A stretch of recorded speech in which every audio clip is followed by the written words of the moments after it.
Thank you for watching News 12 on your side. Help us feed hungry children.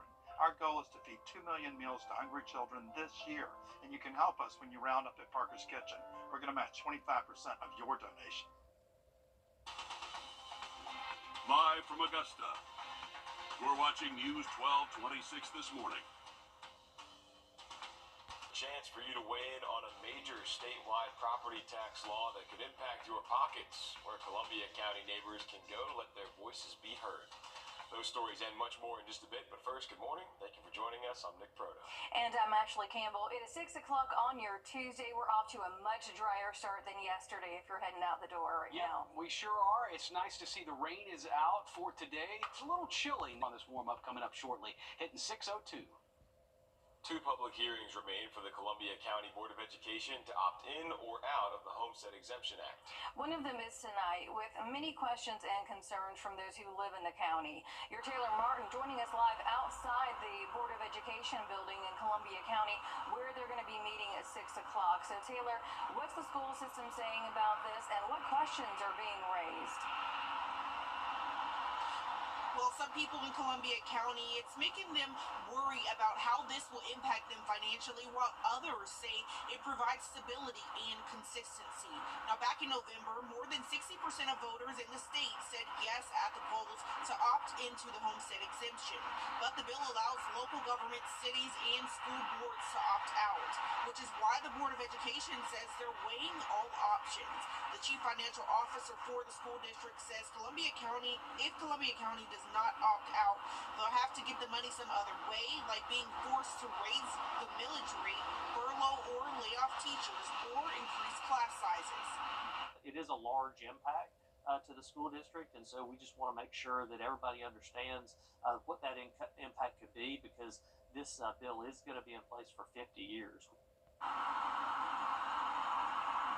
Now, leaders are encouraging you to come out and share your voice, share your concerns, share your opinions on this situation. Yeah, we're talking a major decision there, 50 years. Make sure you go, let your voice be heard, and hear what would happen on both sides of the aisle there. All right, there is going to be that other public hearing tomorrow morning at 8 a.m., same location where you are, Taylor. Thank you for this morning. These are the other homestead exemption meetings we know about. Columbia County's Board of Commissioners has one today at 10 a.m., February 4th at 6 p.m., and February 18th at 6 p.m. All of those will be in the Evans Government Center auditorium. City leaders from Augusta plan to have theirs next month, February 4th at 6 p.m. at the Robert Howard Community Center, February 11th at 6 p.m. at the Warren Road Community Center, and February 18th at the Municipal Building. Richmond County School Board hosted a hearing last night on the homestead tax exemption. Again, it allows local governments and our school boards to opt out of the new Georgia law that puts a cap on tax increases on your home. One person who attended the meeting voiced his concerns with the school system considering opting out. The way I'm looking at it, as a disabled veteran homeowner, I don't need any more burden placed on me to be able to stay and live here in Richmond County. I've already increased everything here, from water to power to our tax to the Board of Education. We do not need to opt out of this. And there are two more meetings for the community, February the 11th at 3:30 p.m. and February the 18th at 6:30 p.m. If you live in South Carolina, listen up, because today is your last chance to apply for disaster assistance. That goes for Aiken, Allendale, Edgefield, McCormick, Saluda, Bamberg, Barnwell, Orangeburg, and Saluda counties. After today, you can still submit documents, update your contact information, and stay in contact with FEMA regarding your application. But again, you must apply by today. If you live in Georgia, you've got a little more time. You have until next Friday, February the 7th.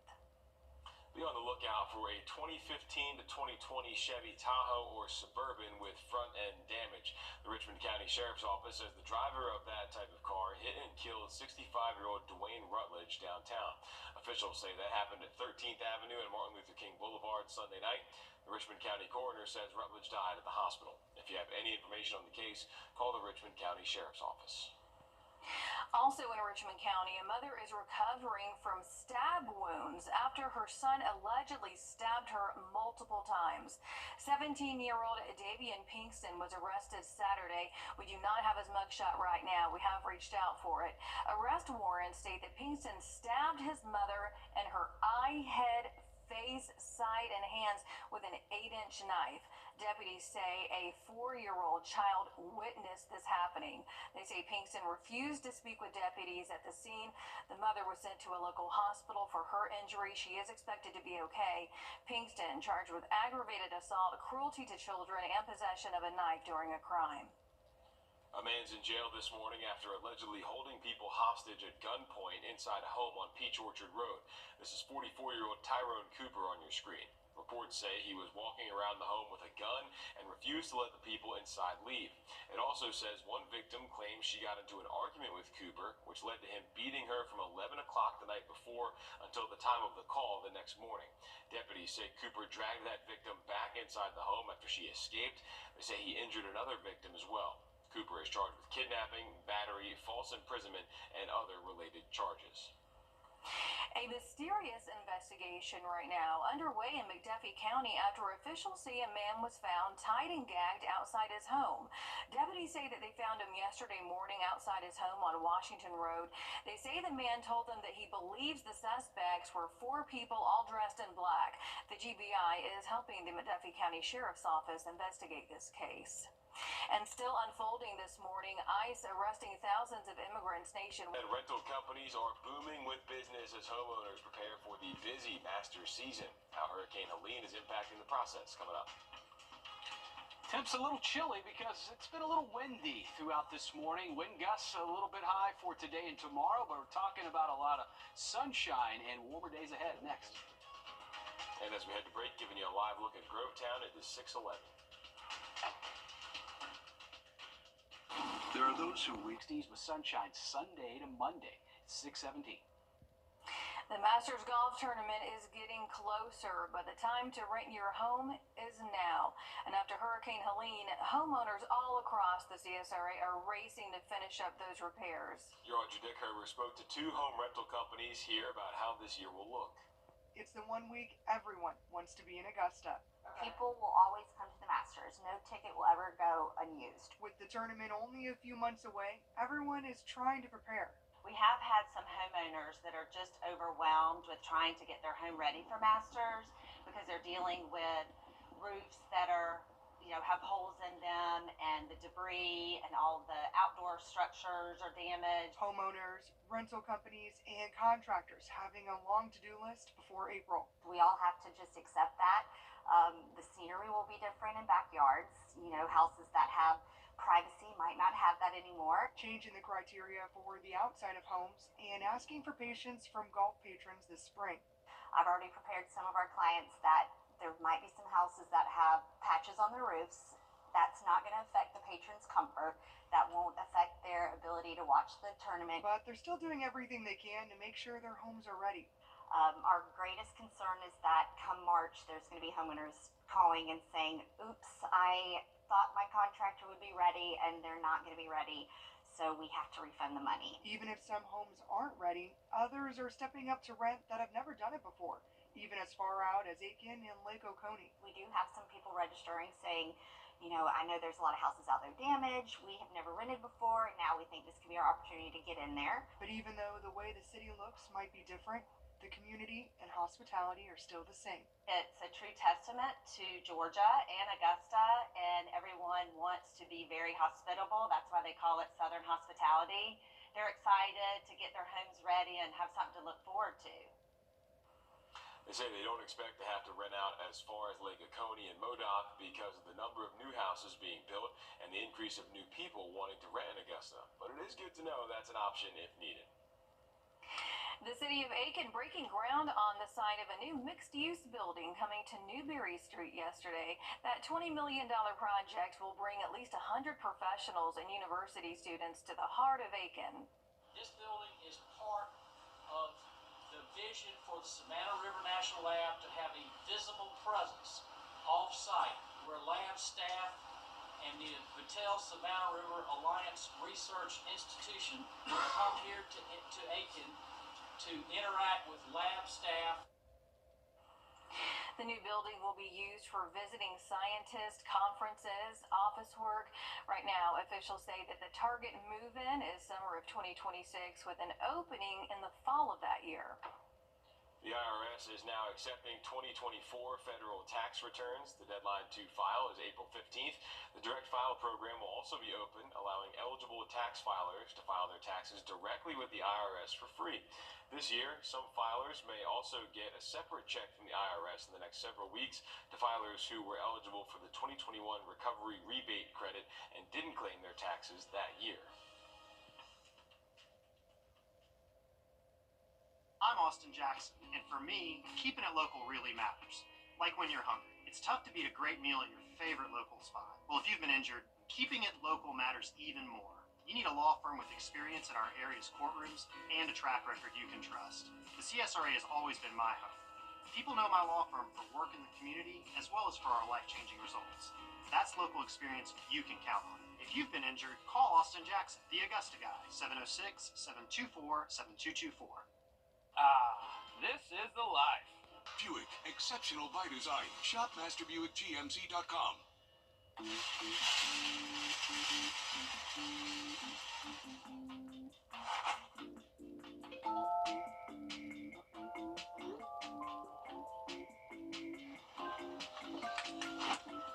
I think you're gonna need this. The News 1226 First Alert Weather app. It's that fast.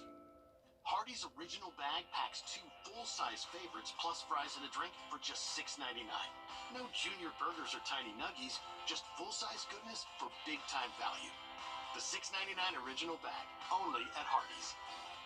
Introducing the First Alert Radar Network. With up to 10 times the resolution of other local radars and technology that can pinpoint right down to your street. First just got faster. Live from Augusta. We're watching News 1226 this morning. This morning, SCDOT preparing for a major bridge project that will cause you to shift your commute from a busy road. And we're on your side with more details on public hearings discussing the statewide homestead exemption, where you can weigh in today. We've got those stories and much more just ahead, but first, good morning. Thank you for joining us. I'm Nick Proto.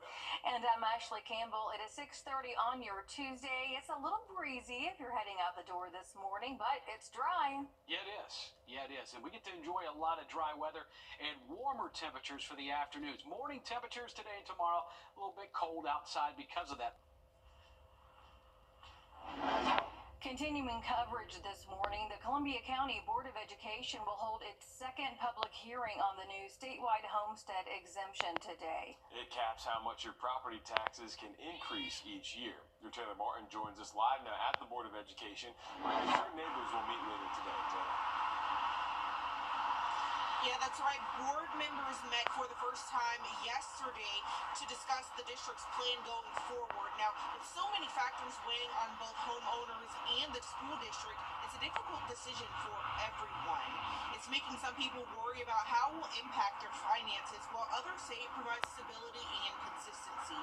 Back in November, more than 60% of voters in the state said yes at the polls to opt into the homestead exemption. But the bill allows local governments, cities, and school boards to opt out, which is why the Board of Education says they're weighing all options. We get about 60% of our revenue from the state of Georgia, and then we get the other 40% from local taxes, mainly our millage rate. That 40% is really what we're talking about. And the last public hearing will be tomorrow at 8 a.m. here at the Board of Education, and leaders are encouraging you to show up and express your concerns. All right, thanks for that, Taylor. We do have some more public hearings here. Columbia County's Board of Commissioners is going to hold a public hearing today as well. That starts at 10 o'clock this morning at the Evans Government Building. The next one will be February 4th at 6 p.m. at the same location. There's one February 18th at the same time and place. Commissioners do plan to opt out. Glasscock County Board of Education is going to hold its third hearing this Thursday at 6 p.m. at the Board of Education. Board members plan to opt out there as well. Grovetown City Council holding its first meeting this Thursday at 6 p.m. at the City Hall Council Chambers. The next hearings will be February 4th at 10 a.m. and February the 11th at 2 p.m. They also plan to opt out. Then Augusta Richmond County government has several public hearings scheduled too. Those will be February 4th at 6 p.m. at the Robert Howard Community Center, February 11th at 6 p.m. at the Warren Road Community Center, and February 18th at 11 a.m. at the Lee Beard Commission Chamber at the Municipal Building. City leaders plan to opt out here as well. The Richmond County School Board hosted a hearing last night on the homestead tax exemption.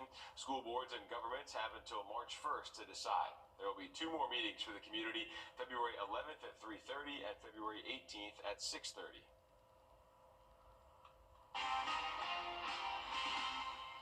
Breaking news this morning, newly released details are shedding light on the deadly smoke shop armed robbery in Richmond County. The Richmond County Sheriff's Office giving us a first-hand look at the second suspect. He's about to pop up here on your screen. 22-year-old Antoine Herndon. He turned himself into the Burke County Sheriff's Office January 19th. Herndon and the first suspect, Terrence Walker, are in jail this morning in connection to the crime. This man on your screen now is still wanted. You're taking a look at Terry McLennan. Richmond County officials say that he's known to hang around Grub Street in Waynesboro. If you know where he is, call the Richmond County Sheriff's Office or law enforcement in general. Richmond County deputies say when they got to the Lumpkin Road smoke shop, they found the victim, Abdallah Rubith, on the floor with a gunshot to the head.